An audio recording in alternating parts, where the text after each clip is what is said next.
भावोद्भव करो विसर्ग कर्म संज्ञितः अधिभूतं क्षरो भाव पुरुषश्चाधिदैवतम् अधियज्ञोऽहमेवात्र देहे देहभृतावर अन्तकाले च मामेव स्मरन् मुक्त्वा कलेवरम् यः प्रयाति समद्भावम् याति नास्त्यत्र संशयः यं यं वापि स्मरन् भावन् यजत्यन्ते कलेवरम् तन्तमेवैति कौन्तेय सदा तद्भावभावितः तस्मात् सर्वेषु कालेषु मामनुस्मरयुध्य च मय्यर्पित मनोबुद्धि मामेवैष्यस्य संशयम् अभ्यासयोगयुक्तेन चेतसा नान्यगामिना परमं पुरुषं दिव्यं याति पार्थानुचिन्तयन् कविं पुराणमनुशासितारम् अणोरणीयासमनुस्मरेत्य सर्वस्य धातारमचिन्त्य रूपम् आदित्यवर्णन् तमसः परस्तात् प्रयाणकाले मनसाचलेन भक्त्या युक्तो योगबलेन चैव भ्रुवोर्मध्ये प्राणमावेश्य सम्यक् सतं परं पुरुषम् उपैति दिव्यम् यदक्षरं वेदविदो वदन्ति विशन्ति यद्यतयो वीतरागा यदिच्छन्तो ब्रह्मचर्यं चरन्ति तत्ते पदं संग्रहेण प्रवक्ष्ये सर्वद्वाराणि संयम्य मनोहृदि निरुध्य च मूर्ध्याधायात्मनः प्राणम् आस्थितो योगधारणाम् ओमित्येकाक्षरं ब्रह्म व्याहरन् मामनुस्मरन् यः प्रयाति त्यजन् देहं स याति परमां गतिम् अनन्यचेता सततम् यो मां स्मरति नित्यशः तस्याहं सुलभः पार्थ नित्ययुक्तस्य योगिनः मामुपेत्य पुनर्जन्म दुःखालयम् अशाश्वतम् नाप्नुवन्ति महात्मानः संसिद्धिं परमाङ्गताः आब्रह्म भुवनालोका पुनरावर्तिनोऽर्जुन मामुपेत्य तु कौन्तेय पुनर्जन्म न विद्यते सहस्रयुगपर्यन्तम् अहर्यद्ब्रह्मणो विदुः रात्रिं युगसहस्रान्ताम् देहोरात्रविदो जना अव्यक्ताद्व्यक्तयः सर्वा प्रभवन्त्यः परागमे रात्र्यागमे प्रलीयन्ते तत्रैवाव्यक्तसंज्ञके भूतग्राम स एवायम् भूत्वा भूत्वा प्रलीयते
नयनम् तत्र चान्द्रमसौ ज्योतिः योगी प्राप्य निवर्तते शुक्लकृष्णे गतिहेते जगतः शाश्वते मते एकया यात्यनावृत्तिम् अन्यया वर्तते पुनः नैते श्रुति पार्थ जानन् योगी मुह्यति कश्चन तस्मात् सर्वेषु कालेषु योगयुक्तो भवार्जुन वेदेषु यज्ञेषु तपःसु चैव दानेषु यत् पुण्य फलं प्रदिष्टम् अत्येति तत्सर्वमिदं विदित्वा योगी परं स्थानम् उपैति चाद्यम्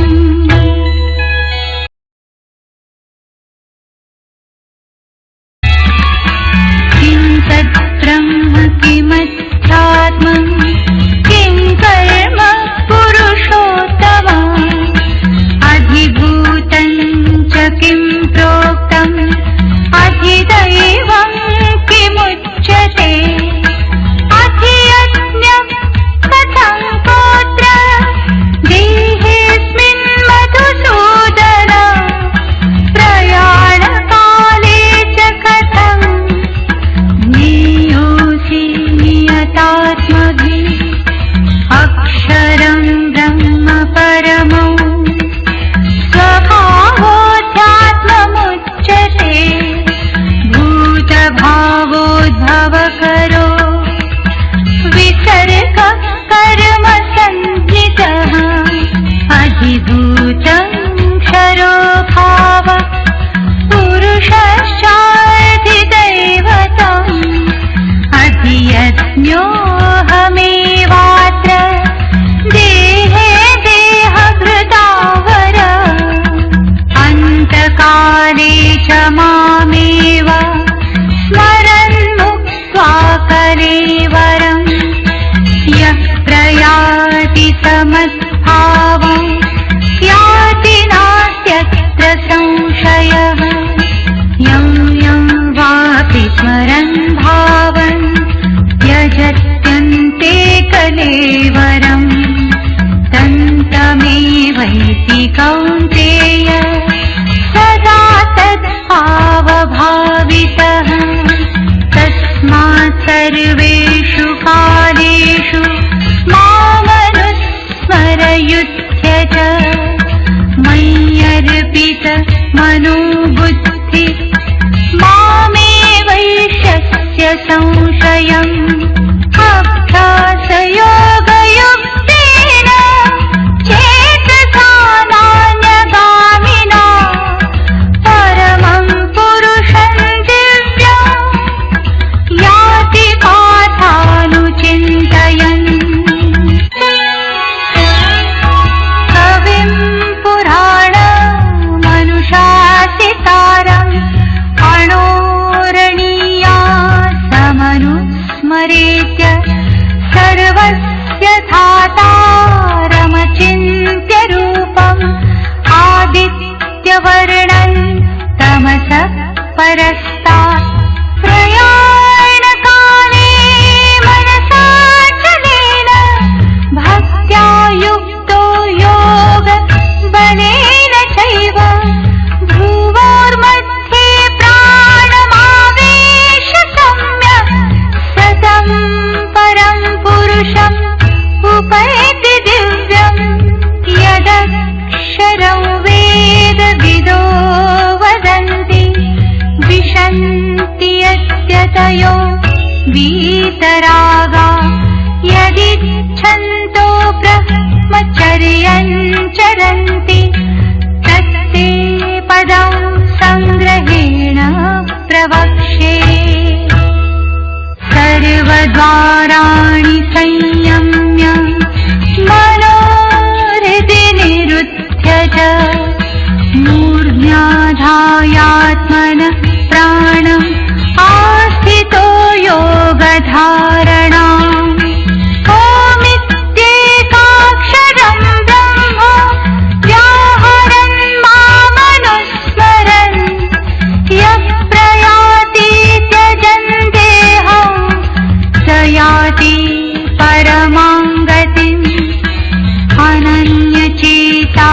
सततम् यो मां स्मरति नित्यशः तस्याहं सुलभ पार्थ नित्ययुक्तस्य योगिनः मामुपेत्य पुनर्जन्म दुःखालयम् अशाश्वतम् नाप्नुवन्ति महात्मानः संसिद्धिं परमाङ्गताः आब्रह्म भुवनालोका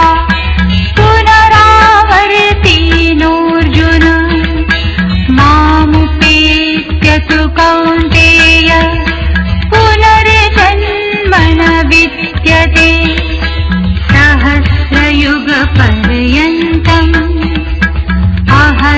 अहर्यद्ब्रह्मणो विदुः रात्रिं युगसहस्रान्ताम् देहोरात्रविदो जना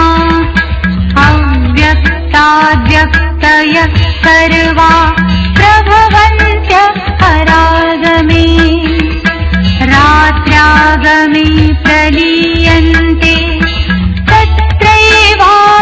तत्रैवाव्यक्तसंज्ञके भूतग्राम स एवायम् भूत्वा भूत्वा प्रलीयते रात्र्यागमे वशः पार्थ प्रभवत्यः रागमे परस्तस्मात् तु भावोऽन्यो व्यक्तो व्यक्तात् सनातनः यः स सर्वेषु भूतेषु नश्यत्सु न विनश्यति अव्यक्तोऽक्षर इत्युक्तः तमाहुः परमां गतिम् यं प्राप्य न निवर्तन्ते तद्धाम परमं मम पुरुषः स परः पार्थ भक्त्या लभ्यस्त्वनन्यया यस्यान्तस्थानि भूतानि येन सर्वमिदं ततम् यत्र काले त्वनावृत्तिम् आवृत्तिं चैव योगिनः प्रयाता यान्ति तं कालं वक्ष्यामि भरतर्षभ अग्निर्ज्योतिरः शुक्लः षण्मासा उत्तरायणम् तत्र प्रयाता गच्छन्ति ब्रह्म ब्रह्म विदो जना धूमो रात्रि तथा कृष्ण षण्मासा दक्षिणायनम् तत्र चान्द्रमसौ ज्योति योगी प्राप्य निवर्तते शुक्लकृष्णे गति हेते जगतः शाश्वते मते एकया यात्यनावृत्तिम् अन्यया वर्तते पुनः नैते श्रुति पार्थजा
परमद्भावं याति नास्त्यत्र संशयः।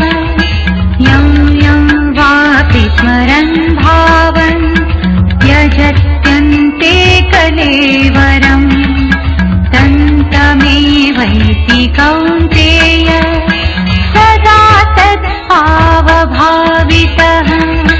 तस्मात् सर्वेषु कालेषु मामनुस्मरयुध्य च मय्यर्पित मनोबुद्धि मामेवैष्यस्य संशयम् अभ्यासयोगयुक्तेन चेतसा नान्यगामिना परमं पुरुषं दिव्यं याति पार्थानुचिन्तयन्।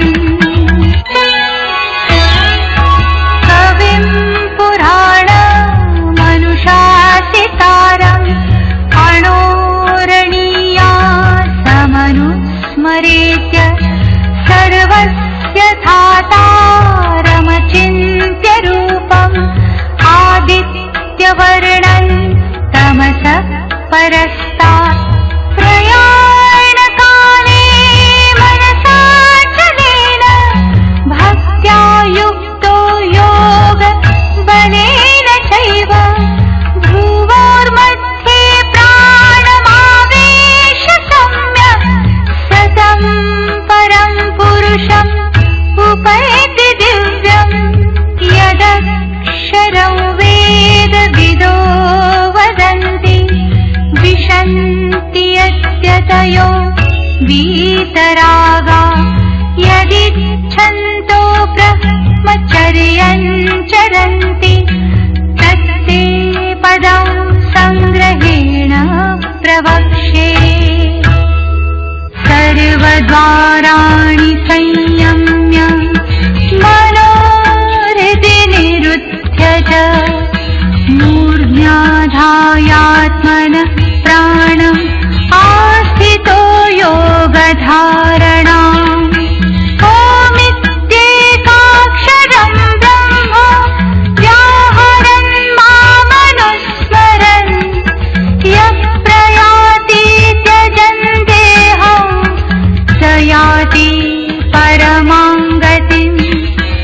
अनन्यचेता सततं यो मां स्मरति नित्यशः तस्याहं सुलभः पार्थ नित्ययुक्तस्य योगिनः। मामुपेत्य पुनर्जन्म दुःखालयम् अशाश्वतम् नाप्नुवन्ति महात्मानः संसिद्धिं परमाङ्गताः। आब्रह्म भुवनालोका पुनरावर्तिनोऽर्जुन मामुपेत्य तु कौन्तेय पुनर्जन्म न विद्यते।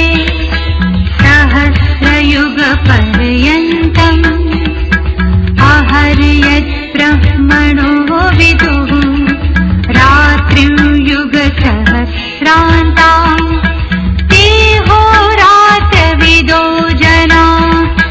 अव्यक्ताद्व्यक्तयः सर्वा प्रभवन्त्यः परागमे रात्र्यागमे प्रलीयन्ते तत्रैवाव्यक्तसंज्ञके भूतग्रामः स एव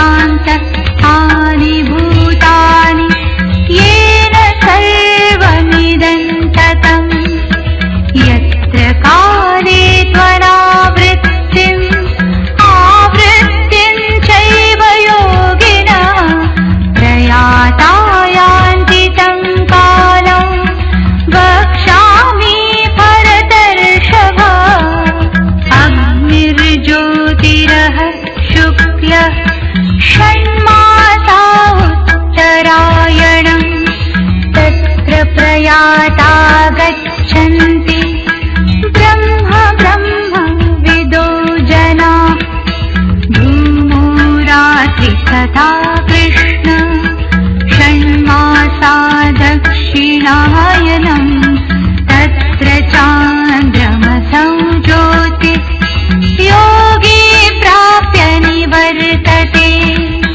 शुक्लकृष्णे गतिहेते जगतः शाश्वते मते एकया यात्यनावृत्तिम् अन्यया वर्तते पुनः नैते श्रुति पार्थ जानन् योगी मुह्यति कश्चन तस्मात् सर्वेषु कालेषु योगयुक्तो भवार्जुन वेदेषु यज्ञेषु तपःसु चैव दानेषु यत् पुण्य फलं प्रदिष्टम् अत्येति तत्सर्वमिदं विदित्वा योगी परं स्थानम् उपैति चाद्यम्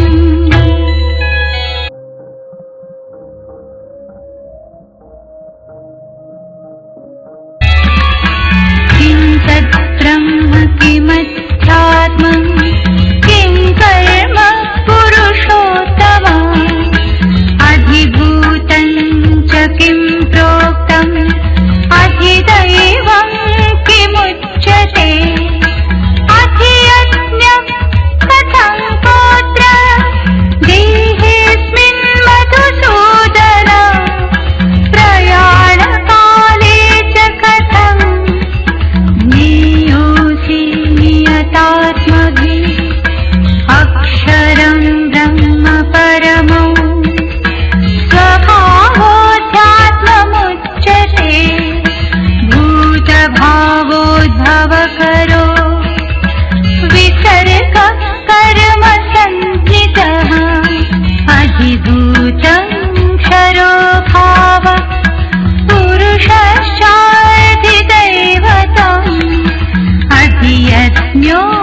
अधियज्ञोऽहमेवात्र देहे देहभृतावर अन्तकाले च मामेव स्मरन् मुक्त्वा कलेवरम् यः प्रयाति समद्भावम् याति नास्त्यत्र संशयः यं यं वापि स्मरन् भावन् यजत्यन्ते कलेवरम् तन्तमेवैति कौन्तेय सदा तद्भावभावितः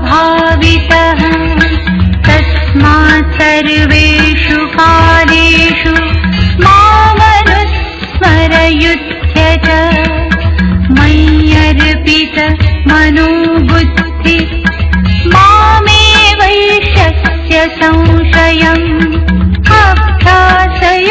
अभ्यासयोगयुक्तेन चेतसा नान्यगामिना परमं पुरुषं दिव्यम् याति पार्थानुचिन्तयन्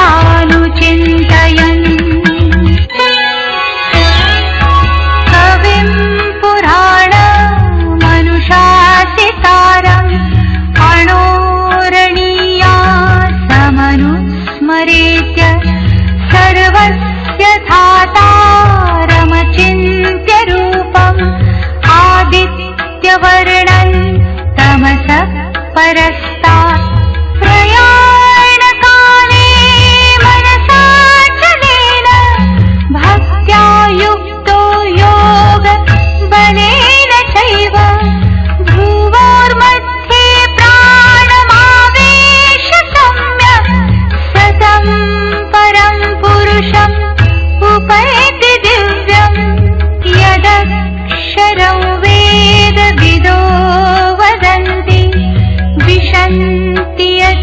यतयो वीतरागा यदिच्छन्तो ब्रह्मचर्यं चरन्ति तत्ते पदं संग्रहेण प्रवक्ष्ये। सर्वद्वाराणि संयम्य मनोहृदि निरुध्य च मूर्ध्याधायात्मनः प्राणम् आस्थितो योगधारणाम्।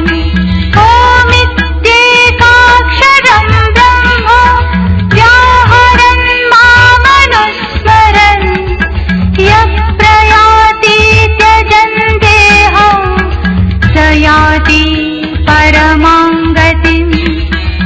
अनन्यचेता सततम् यो मां स्मरति नित्यशः तस्याहं सुलभः पार्थ। नित्ययुक्तस्य योगिनः मामुपेत्य पुनर्जन्म दुःखालयम् अशाश्वतम् नाप्नुवन्ति महात्मानः संसिद्धिं परमां गताः। आब्रह्म भुवनालोका पुनरावर्तिनोऽर्जुन मामुपेत्य तु कौन्तेय पुनर्जन्म न विद्यते। सहस्रयुगपर्यन्तम् अहर्यद्ब्रह्मणो विदुः रात्रिं युगसहस्रान्ताम् देहोरात्रविदो जना।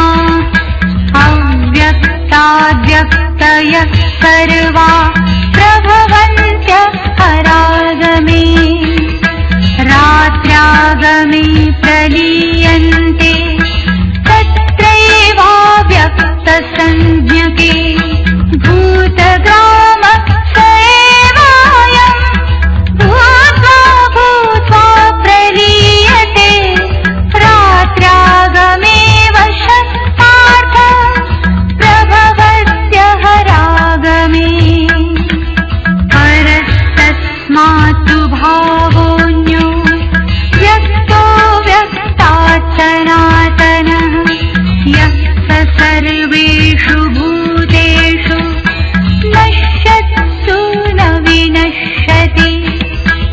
अव्यक्तोऽक्षर इत्युक्तः तमाहुः परमां गतिम् यं प्राप्य न निवर्तन्ते तद्धाम परमं मम।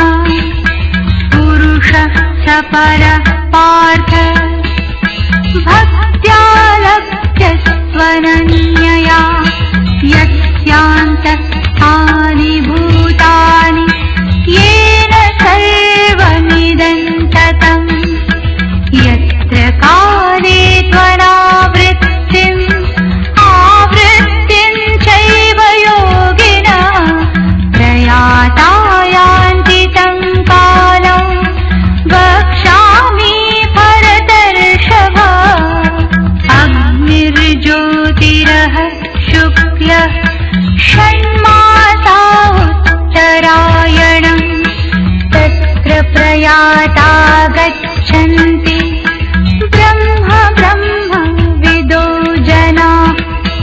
धूमो रात्रि तथा कृष्ण षण्मासा दक्षिणायनम् तत्र चान्द्रमसौ ज्योतिः योगी प्राप्य निवर्तते।